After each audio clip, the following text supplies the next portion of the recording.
নমস্কাৰ, মই হিৰণ্য কুমাৰ নাথ চিপাঝাৰৰ ফ্লৰিকা নাৰ্চাৰীৰ পৰা আপোনালোকলৈ এটা বিশেষ তথ্য লৈ আহিছোঁ।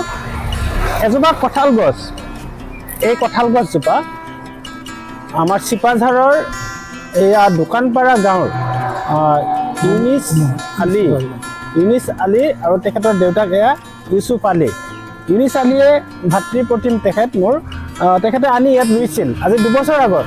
আৰু এই বছৰ যেতিয়া কঁঠালৰ স্বাভাৱিক যিটো ঋতু পৰে সেই সময়ত তেওঁলোকে ঢেৰ কঁঠাল খালে আৰু তেওঁলোকৰ পৰা জানিব পাৰিছোঁ কঁঠালৰ সোৱাদো বঢ়িয়া আৰু লাগিছেও যথেষ্ট।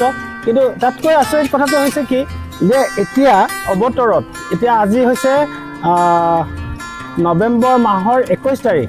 আজি কঁঠাল লমালমে লাগি আছে একদম মাটিৰ পৰা। আপোনালোকে চাওক, মই দেখুৱাবলৈ লৈছোঁ।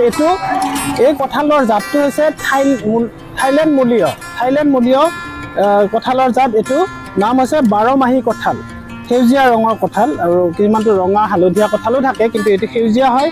আৰু এই কঁঠালটো একেবাৰে পকি ঘেলঘেলীয়া হৈ নাযায়, এইটো অলপ টান হৈ থাকে আৰু খাবলৈ সুস্বাদু আৰু আঞ্জা ৰান্ধিও খাব পাৰে, কঁঠাল হিচাপেও খাব পাৰে। অকণমান ইউনিছ আলীৰ দেউতাক ইউচুফ আলীক মহাশয়ক সুধিব বিচাৰিছোঁ যে এই কঁঠালজোপা আপুনি কেতিয়া আনিছিল, কেতিয়াকৈ ৰুইছিল, আপোনাৰ মুখেৰে ৰাইজে শুনক এবাৰ।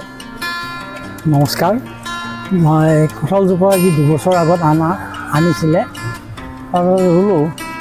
ৰোৱাৰ পিছত যোৱা বছৰ লাগিছিলে, খালোঁ। কঁঠালৰ সোৱাদটো বৰ সুন্দৰ সোৱাদ আৰু পকি গেলি নাযায়, হেৰি হৈ থাকে, ঢিলা হৈ নাযায়, কিন্তু খাই কিন্তু খুব সোৱাদ আছে। এতিয়া আকৌ সেইটো ছিজন আমি খালোঁ। এতিয়া এই অফ ছিজনত এই নৱেম্বৰ মাহৰ এতিয়া লাগিছে, মাটিৰ গুৰিৰ পৰা লাগিছে। এইটো কুঁৱলী ওলাব, মানে মুচি ওলাব বোধহয় এমাহমান হৈছে। মুকলি ওলাব প্ৰায় আজি এমাহ হ'ল আৰু 2 মাহ পিছত আপুনি খাব পাৰিব। ঠিক আছে, কঁঠালটো আমি চাইছোঁ, বৰ ধুনীয়া কঁঠাল, ৰঙে ৰূপে সুন্দৰ আৰু আপুনি ক'লে সোৱাদো সুন্দৰ। এয়া লাগিছে, যথেষ্ট লাগিছে। এঘৰ মানুহৰ কঁঠালৰ চাহিদা পূৰণ কৰিব পৰাকৈ যথেষ্ট কঁঠাল লাগিছে। আৰু এইবিলাকতো চাইজটো ডাঙৰ হ'ব চাগে? চাইজটো ডাঙৰ হয়, ইমান ডাঙৰ হয়। 3 কেজি, 4 কেজি এনেকুৱা হয়। আচ্ছা, 5 কেজি পৰ্যন্ত হৈছে, তেতিয়াহ'লে যথেষ্ট হৈছে। ঠিক আছে, আপোনালোকে যত্ন কৰি ৰাখক আৰু আপোনালোকক দেখি অসমৰ ৰাইজেও এই কঁঠালজোপা যাতে ৰুৱে।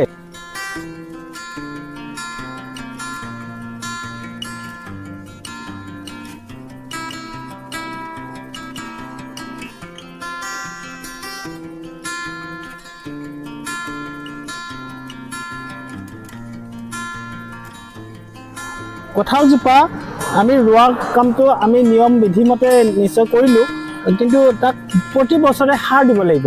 মাইক্ৰ' নিউট্ৰিয়েণ্ট আৰু NPK এই দুবিধ সাৰ গোবৰৰ সৈতে মিক্স কৰি তাৰ বয়স অনুপাতে তাৰ পৰিমাণটো হ'ব। আৰু লগতে তাৰ পৰা দূৰত্বটো আমি যিটো ৰিং খান্দিব লাগিব, সেই ৰিংটো তাৰ বয়স অনুপাতে, তাৰ বাঢ়ল অনুপাতে সেই ৰিং কৰি, কথাটো ৰাইজে নাপাহৰিব যে সাৰ নিদিলে তাৰ পৰা আমি উচিত ফল আশা কৰিব নোৱাৰোঁ। গতিকে প্ৰত্যেক বছৰে সময়ত সাৰ দিব।